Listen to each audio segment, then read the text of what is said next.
Great. Okay, well, welcome, folks. I'm Chuck Gearhart. This is Natalie Lupo. Hello. We're both attorneys and members of the San Francisco Trial Lawyers Association, and we're here to talk to you about a very exciting fellowship that you can apply for and maybe do next summer. I thought I'd start with, I'm going to start with a little biographical sketch, just so you know who we are. We're the same age, just in case you hadn't guessed. I've been practicing for 26 years. The first 8 years, I worked for private firms. I represented insurance companies, Ford Motor Company, PG&E, Kmart, you name it, I did it. The Stanley Works, they make garage and elevator doors that sometimes hit people and may cause them to fall down, so I defended those cases. The last 18 years, I've been doing nothing but plaintiff side personal injury work with some subsets that we'll talk about here in a minute. I run my own firm here in the city, and I have a card up here, and you're free to grab that and call me after the session if you have any questions about the fellowship or your career or life in general. And now Natalie will introduce herself. Hello everyone. Thank you so much for being here. I know that there's a lot going on, so it means a lot that you're here today. I actually graduated from Golden Gate 2 years ago in 2013, and during law school I got involved with San Francisco Trial Lawyers Association. That's how it opened the door to my first internship, personal injury, and eventually I was able to start practicing at Dolan Law Firm, and I practiced personal injury there as well. And I'm telling you, the best way is to get involved with organizations like this and get as much hands-on experience as possible. It goes a long way. So like I said, I've been doing personal injury. I started practicing last year, and it's really good to be back here. And I will also leave my card, and I'm available to answer any questions afterward. Okay, great. So we're going to start by just talking about what plaintiff's attorneys do. Is everybody here a 2L? Okay. Sometimes we have 1Ls who show up. Our program, which we're going to talk about, is mostly aimed at people who will be available to do the internship next summer. In other words, people who are finishing their 2L year this year. So what do we do? Plaintiff/consumer law. It's at the most basic form: personal injury, auto accident, bicycles, pedestrians. Which are, even sometimes it sounds sort of simple, but if you get a complicated vehicle versus pedestrian case or bike, which happens all the time in the city, and it kills somebody or injures them, you can be in a very major piece of litigation. And let me just add to that, Chuck. So recently I had the opportunity to work on a significant case where a little girl was walking with her mother, who was also pushing a stroller. And an Uber driver, looking down at his app, made a turn and killed the little girl.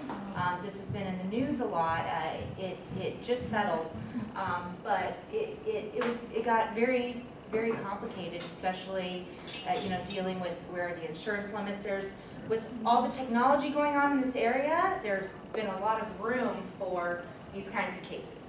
Right. And that's a huge case. I don't know if you've been following it in the press, but when it happened, at the time it happened, Uber's attitude was, and you can correct me if I'm wrong, that the driver was on their own in terms of insurance coverage. And the driver's own policy probably didn't cover them for commercial work. And as a result of that case, Uber now covers every driver, I think, for $1 million, right? Exactly. There's different Which is not enough really in a death case, but at least it's something, I have 2 Uber cases right now. So, it's hot. Premises, this could be a trip and fall. This could be the failure of a bar to monitor who's in the bar. I handled a shooting death of a 22-year-old guy who left behind a 5-year-old son in a bar in Hayward. So, it can be a trip and fall, or it can be something a lot more complicated. And then, of course, wrongful death is a subset. And then, outside of the pure personal injury area, we have labor and employment. I know your firm does a lot of that. Anybody here interested in doing labor and employment as a career? Yeah, it's a growth area. Mass tort. This can involve drugs, medical devices, explosions like the San Bruno fire, where we had a lot of people affected. This, anything that involves a lot of people, which is distinguished from a class action because the injuries may be very different. Then we get to class actions, which can involve dangerous products, We hear about, what's a good example of a class action? Probably not involving personal injury, but more like bank cases, where the bank's charging everybody in the country 10 cents extra to process their claims. And we have member firms for our fellowship who do all of these things.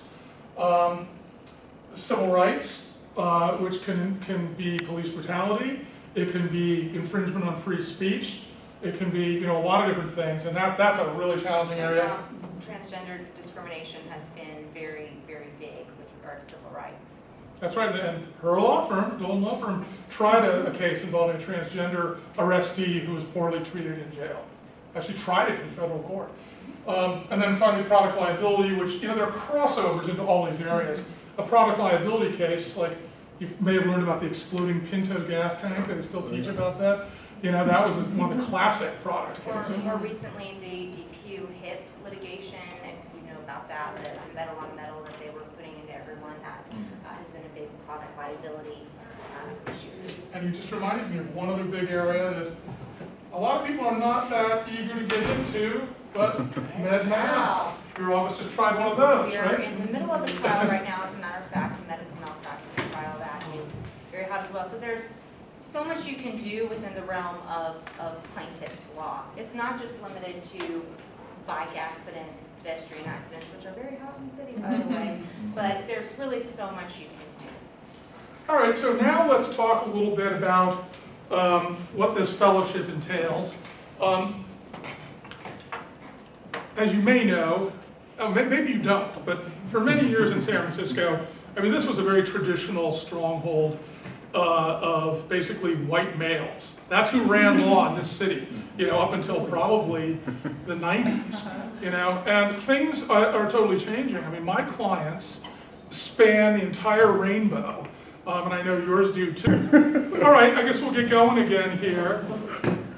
So as I said, the law in this town, and basically everywhere else, has been the domain of white males. That's who's run it. You may have heard the story that Sandra Day O'Connor, when she graduated either first or second in her class at Stanford, no, this was Ruth Bader Ginsburg, went and had to become a secretary somewhere. As did, I think, Sandra Day O'Connor. It's just ridiculous. So we realized, since we represent everybody in the Bay Area, that we didn't look, we need to look like our clients, and we need to have lawyers who look like our clients. And also, we're in a race for talent. Because I think you probably, if you're looking around the employment world, Wells Fargo and PG&E, they want talented people who are diverse or committed to diversity, which is our standard. We're looking for diverse applicants or people committed to diversity. So we don't have any color tests or anything in this program. But so we're in a talent search, because the plaintiff's bar, for us to compete and do good work for our clients, we need to have the very best people. And that's what this program is all about, is nurturing the best people to come join our bar. And with that, I'm going to let Natalie talk a little bit about just what the program is. So let me just say that, going to law school, it seems like there's 50-50 men, women, maybe a little bit more girls. However, out when you're actually practicing, I found that oftentimes I'm the only woman in a courtroom, which is still very surprising to me. So really right now, the focus really is on diversity. And like Chuck said, we need to reflect who our clients are. So let me talk a little bit about this program, why you all came here. This is such a unique experience because as one of the diversity fellows, you have the opportunity to work at 3 different law firms, the top law firms in our city, to get hands-on experience. And I'm not just talking about sitting behind a desk doing research and writing, which will be a part of it, but I'm talking about actually experiencing the life of a lawsuit, or as much as you can in that time, from start to finish. This means everything from sitting with your mentor attorney, and you'll have a mentor at each of the 3 firms, sitting with your mentor attorney in an intake and getting to see what kinds of questions are asked of the client, and getting to experience how, whether or not to take a case is determined. You'll get to sit in on a deposition, and sometimes they get really, really, really good and really exciting. You get the attorneys fighting back and forth, and objection, my client is not going to answer that. It's the real stuff. You'll get to come to the courtroom, be a part of hearings, and you'll get a feeling like, wow, so this is what we've seen on TV. This is the real deal. This is the most hands-on experience you're going to get with the fellowship. So 3 different firms. You'll work at the first firm for 4 weeks, the second firm for 4 weeks, and then the third firm for 3 weeks. So 4, 4, and 3. And again, we work to place you based on your interests that we discussed earlier at the best firm. Many firms will do most of these things, but for example, if you really want to pursue a career in labor and employment law, we'll make sure that at least one of those firms in your rotation, you'll get to see what labor and employment law does. And really, the best way to it's easy to go into law school knowing that you want to do something, or hey, I like torts class, so let's do that. That's what happened with me. I have done personal injury now, and I love it. I can't imagine doing anything else. So really, this is great for if you have some sort of an interest. This is really a great way to foster that interest. If you enjoy litigation, we're going to put you at a firm. Maybe you'll get to experience a trial, which is so exciting to be a part of that. And there's so much you're going to learn in those 11 weeks. It's really the best way to get involved. Not only is it a great thing to put on your resume, this is the type of experience that you will never forget. You'll have your foot in the door at these firms, and many people who have an internship in law school end up working at that firm once they pass the bar exam. So I mean, this is great for a long-term goal as well. And going into your 3rd year, if you're taking some more practical classes, you'll be able to think about your experience during this fellowship, and it will help you in your classes. At least I found that's what it did for me.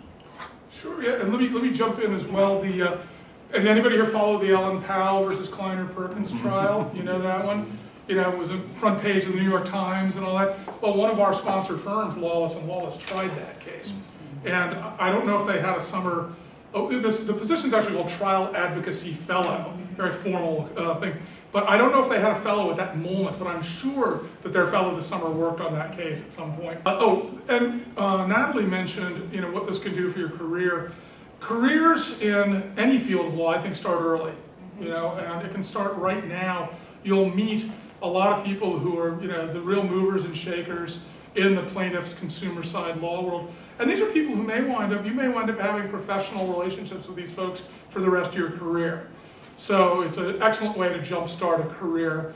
And we should emphasize that, and we'll get into the process in a minute, which involves interviewing, but this program is not really for the faint of heart. I mean, this program is for leaders, for people who want to jump in and do it, and who have a commitment to representing, injured people.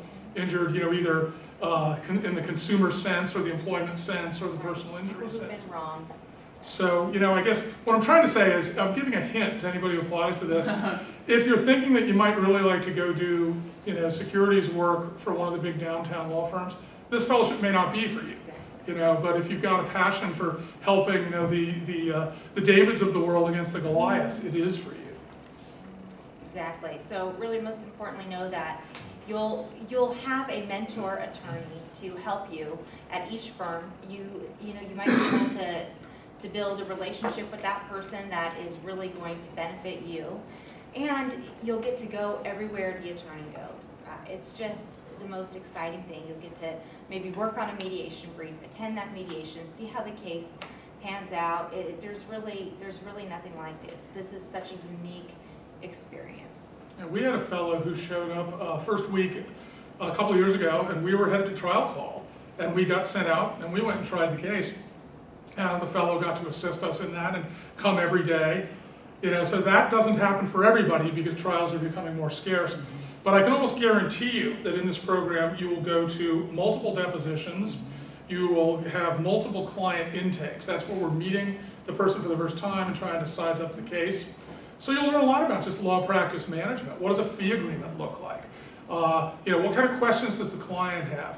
Then I can guarantee you'll be involved in depot prep with a client. The client's nervous because they're about to get grilled by the other side. And we work with them on that. And you'll go to I'm sure you'll go to at least one mediation or judicial settlement conference where you get to see, how the client gets really nervous and the offer is low and the client wants to take it. And we, our job is to say, no, that offer's low, don't do it. Stick it out. And it's fun stuff, it's fascinating stuff. And the last thing I'll say on this topic is that, I practiced law for 8 years representing big companies. I never ever got a thank you note in the mail, ever. And that happens at least a couple of times a year now with the people I do represent, so it's very rewarding. Should we talk about the application process? Okay, so where's the flyer? We have the flyer right here.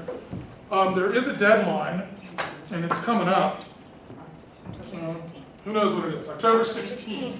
Okay, and there's an online form you can fill out, and there's a writing sample. And I'm talking about, it's a personal statement, really, about why you want to do the fellowship. And I'll give you another tip. I would encourage you to work on that, make that good. A lot of people talk about experiences they've had growing up with difficult challenges in their life, and also proofread it like a hawk, because when I'm reading these things and I see comma errors or typos, it's like, I think, is the person going to do that if they're working for me? So be careful on that. And then we usually get somewhere between 75 and 100 applications, and we winnow that down to about 24. And then we do interviews, first round interviews, and we winnow that down to about 8. So there's 2 rounds of interviews. These will be happening in, let's see if it says anything here. Basically, by the end of November, early December, we will have done second round interviews. So you'll know if you have your offer before Christmas, which I know is important to people. You want to know, what your summer's going to hold. And you'll be interviewed by people, on our diversity committee. And the second round interview is always with the chair, a woman named Shahana Rahman. Anybody met Shahana? You will not forget her when you do meet her, because she gives a good interview. So should we open up for questions, or do you have anything you wanted to add, Natalie? Absolutely, no, just like you mentioned, this is not for the faint of heart. This is an intensive 11-week process, kind of a whirlwind. But, this is the time to do it, because in between, or after 3L year, you'll be studying for the bar exam. So really, this next summer is crucial, and it'll be good to know that you have something secured. And also just going through the whole interview process, I know that it's a pain to have to write a personal statement, but you all came to this meeting. It's early enough in advance to sleep on it for a little bit, think about what you'd like to say. The whole process in general is a great experience. Why? Because essentially this is what you're going to be doing out when you're done with law school, when you're even drafting a cover letter. This is all part of the experience. So make time for it if it's a priority to you, and know that it will be worth it. Just the whole process of even applying will be worth it. And I thought before we go to questions, maybe I'll toot the horn a little bit more of some of the sponsor firms. Some names that come up. I mentioned Lawless and Lawless. Bob Arns is probably has more big verdicts representing injured union workers than anybody in the state. The Walk-Up firm is just legendary in a lot of different areas of the law. And these are all firms that try cases. There's a lot of plaintiffs firms out there. If you search the internet, you'll see some of them. They wouldn't know the inside of a courtroom to save their lives. These are the firms that know how to do it. Tom Brandy is another, guy who's got many multi-million-dollar verdicts. In the medical malpractice world, we have Jeff Mitchell. The Walk-Up firm also does this work. So if, for example, if medical malpractice was your thing, you could learn from the very best.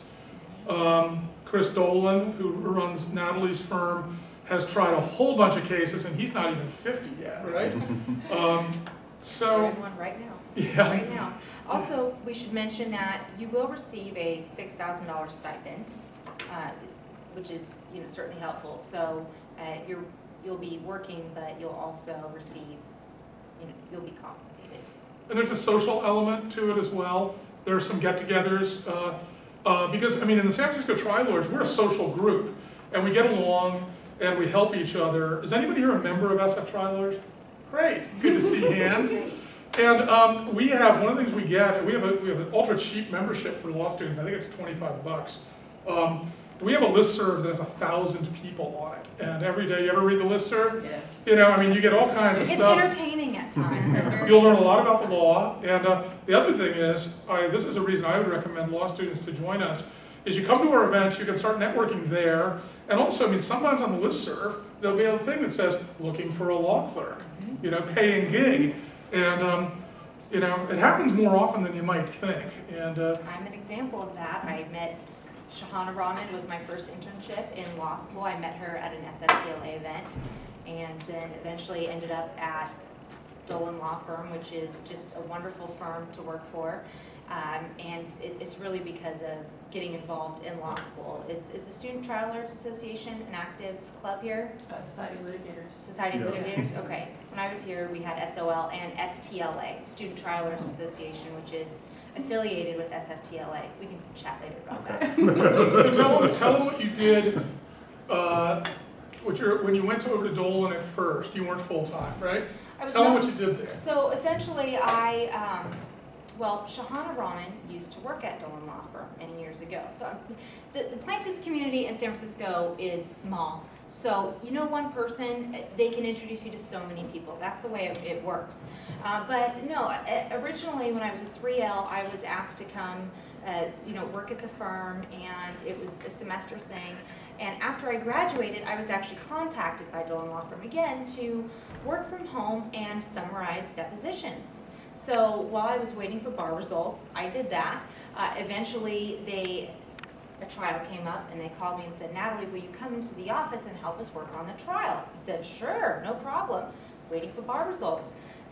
Passed the bar exam and there was a position open. And it just was such a smooth sail. I didn't have to look for a job, nothing. So it can happen. It can happen, and it all started with getting involved in law school as a 2L. So. I would say, we don't have firm stats on this, but this program is now, I believe, in its 7th year.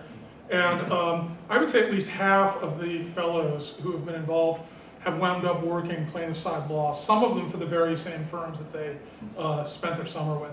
So now let's open it up to you all. Ask some questions, whatever's on your mind.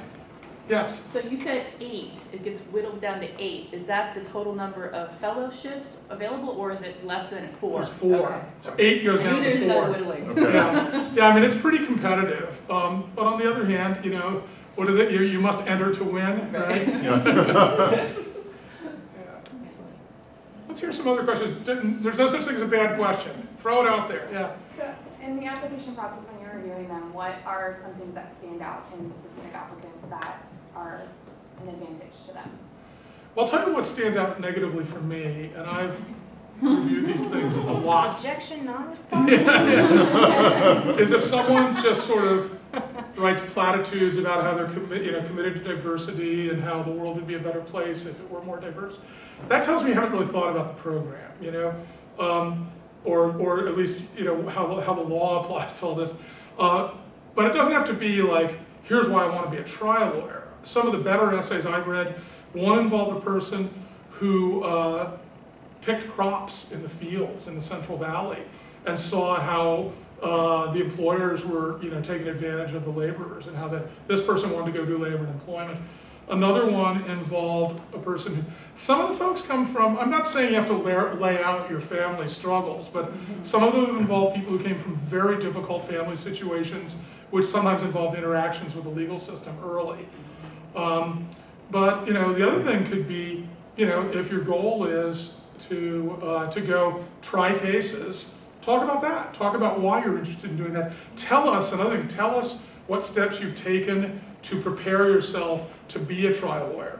Courses you've taken that have made a big impact on you, or maybe things that you've gone and done, observing trials and what you thought was interesting there. Exactly.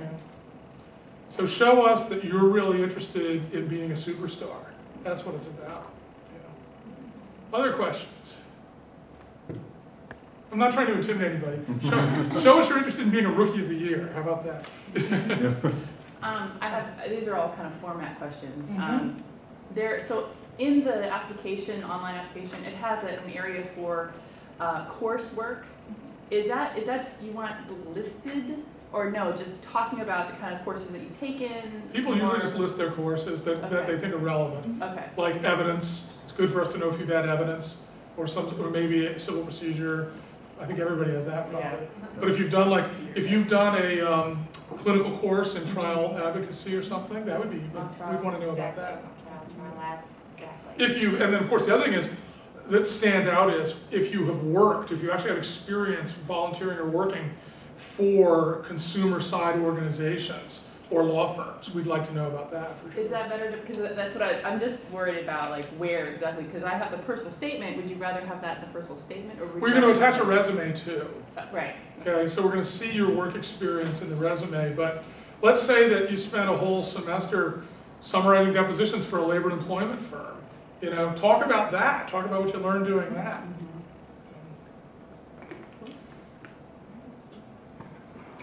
Other questions? And if you think of any later, you'll have both of our cards. We're both easily accessible, happy to talk with you. Yeah, I'll tell you I was talking with Cynthia about how it was when I graduated long ago, before there was electricity. I went to UCLA and I had basically a low B average. I was not the greatest student in the world. And yet I had job offers with big firms, downtown firms. It's not like that anymore, right? And I'm not sure that was the best thing for me. I wound up taking a job with a firm that's still around, Cedric Dieter, Moran and Arnold, and that was just the best job that paid the most. And I took it, and I think it was actually a mistake, because although I got paid and I got a lot of deposition experience, but frankly, at that stage, trials were sort of rare even then. And the partners were not taking associates along to trial to learn how to try cases. And I think the stated reason was we can't bill it. We can't bill it. And well, that's a lame excuse, I gotta tell you. And I'm still friends with a lot of people there. But, and a lot of my friends actually became partners there. And it's a debatable question whether a partner at a big law firm they're not all happy, let's put it that way. And so ultimately I wound up working for a mid-sized defense firm, and then that firm ran into a whole bunch of financial trouble, which happens with firms. And then I started up, sort of out of necessity, my firm with my partner, that to this day, it's 18 years.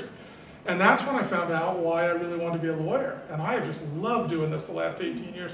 So don't take the job that offers the most money or has the best looking offices. That is not a good reason to take a job. Yeah.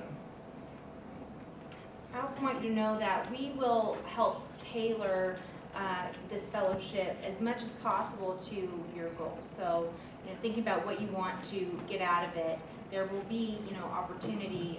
Like we said, we'll try and match you up with the firms that really are going to foster your interests, so you can really have that experience that you want individually. Anybody interested in doing class action work at all? Sure. Yeah. I wanted to toot the horn of another one of our mentor firms, Todd Schneider, Schneider, Wallace, et al., great lawyer, and he won our most prestigious award, Trial Lawyer of the Year, for a case he did that involved UPS, United Parcel Service. I don't know whether anybody's heard about this, but it was about 8-10 years ago.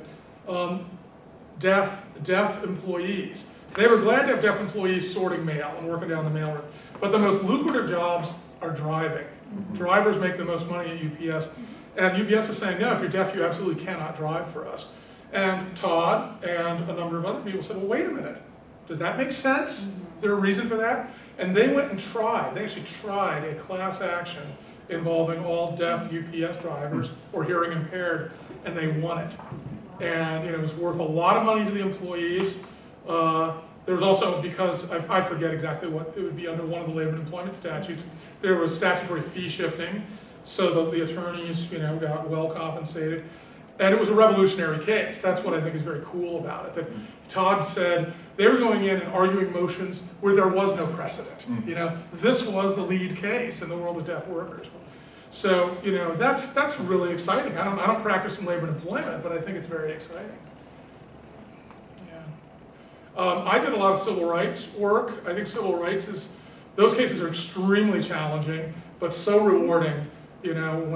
Especially when you reach a settlement where, or trial victory, where you have stood up for someone that the rest of the world may not want to stand up for. Yes.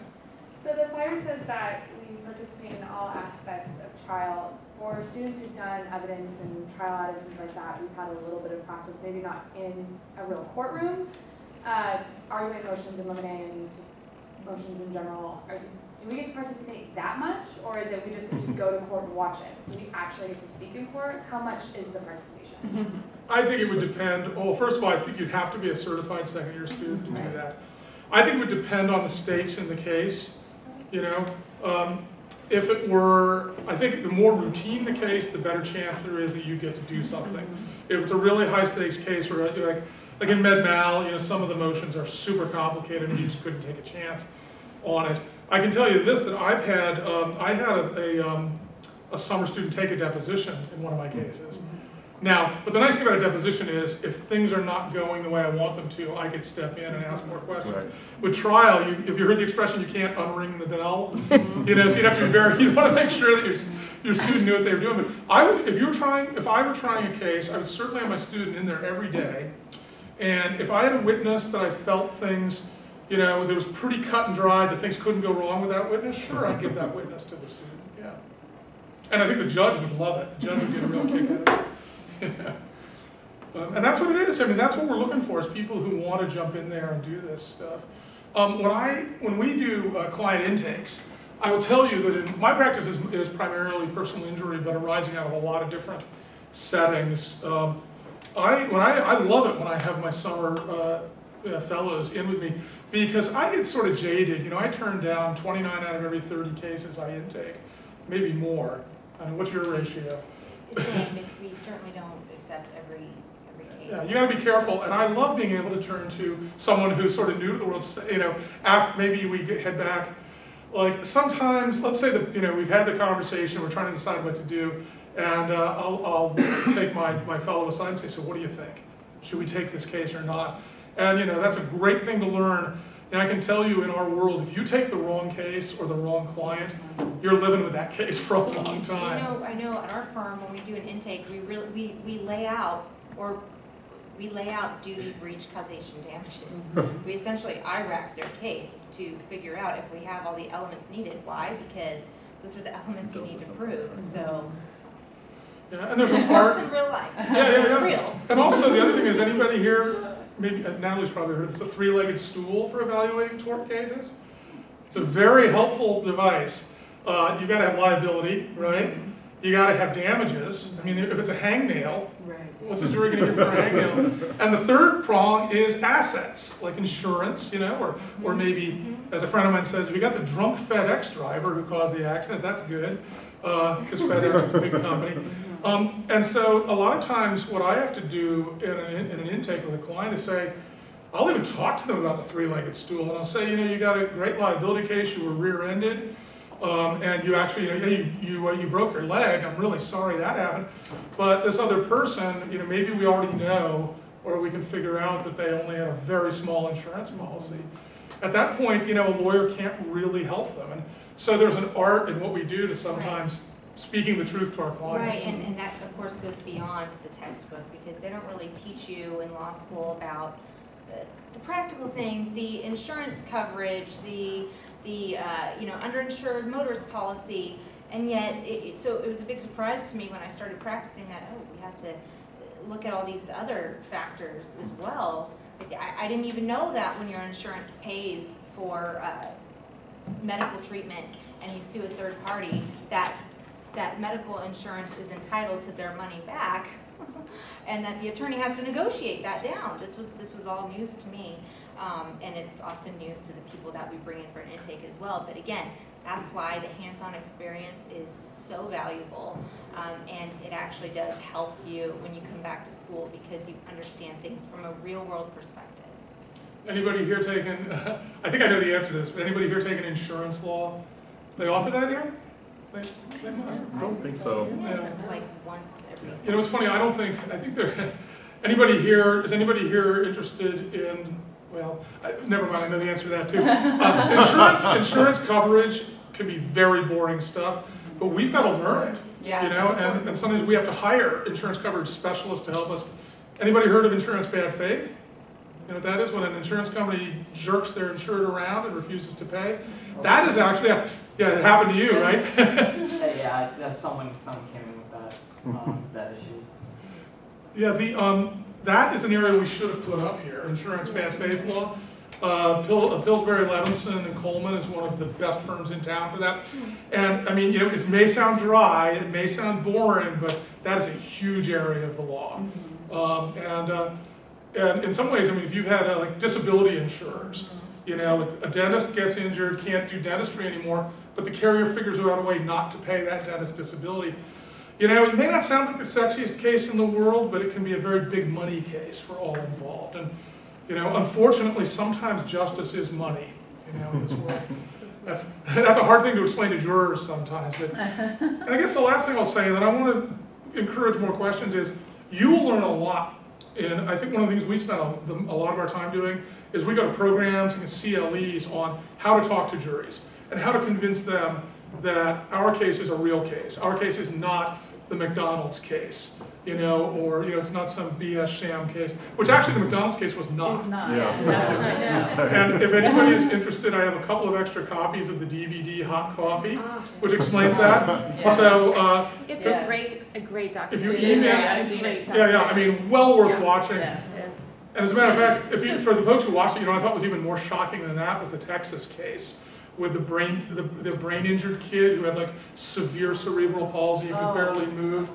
And because of the deal the health carriers and the doctors had cut for this kid who needed lifelong care, the citizens of Texas were going to pay for that care rather than the negligent party. But anyway, what were we getting at there? It's talking to juries. This is the latest and the greatest. And I would like to think that if after the end of 11 weeks in our program, you will have learned a lot more about how that all works. Hopefully you will have seen a jury selection in court. Other questions? Yes? You said that you get like 75 to 100 applicants. How many schools do you have students applying from? Mostly the Bay Area schools. Occasionally we get some people from USC. And we've taken people from every school. I know we've taken people from GGU, multiple people. So, you know, it's like, you know, it's like, so let's put it this way. And you know what, we really don't get much input from Stanford. I think maybe everybody wants to go be a corporate lawyer down there. But we get a few Berkeley folks, but they're not necessarily, we have had some Bolt people, but they're not necessarily the best candidates. The best candidate is someone who shows a real interest in what we do. So, you know, don't feel like you got to strike against you or anything. You know, GGU, we've definitely had multiple people from here, so, and they've enjoyed it. So, anyways, we have the smiling faces of the folks who did this last summer, right here. Can I ask a question? Yeah, sure. I loved how you brought up the importance of really showing your motivation and passion for the work in a cover letter. And I'm wondering if you have any advice for what you either like or don't like in an interview. For this fellowship or in For this general? fellowship or in general, Yeah. Yeah. Any Yeah, I advice mean- for that next stage? Yeah, sure.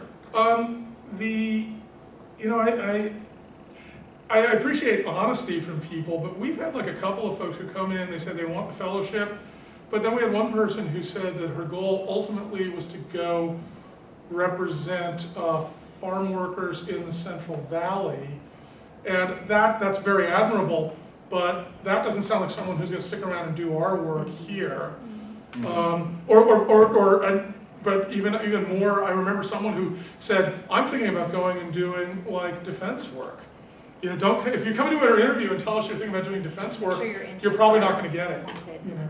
That's true. I know what's important to me is to know when to stop talking and answer a question, because you want to make a good impression, but you also need to know how to answer the question and then just be done. Same with, you know, when you're writing an essay, you have to explain it and then get out of there and move on to the next thing, and I would recommend the same for an interview.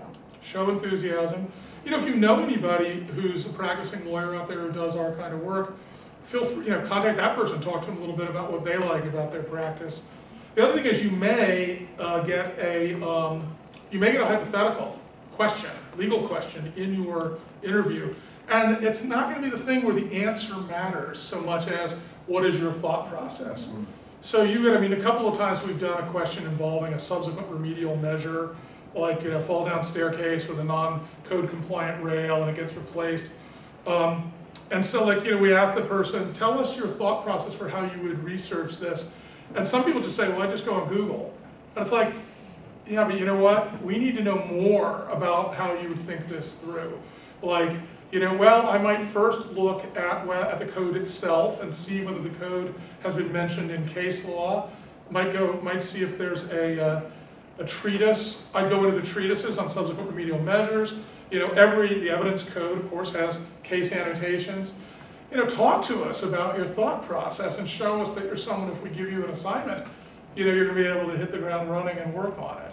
Now, we don't expect people to be perfect. I mean, let me tell you, when I give a research assignment to a law student, I check it carefully, but show us your thought process, and if that impresses us, then you have a good chance of moving on to the next round.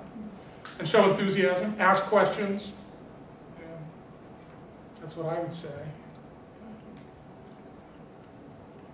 Okay, well, again, we've got our cards up here, and like I said, we in the plaintiffs community, we stick together, we like to help each other out. So, feel free to contact either Natalie or me, anytime in the future, either about this fellowship or anything else, okay? Thank you. Thank you. Thank you.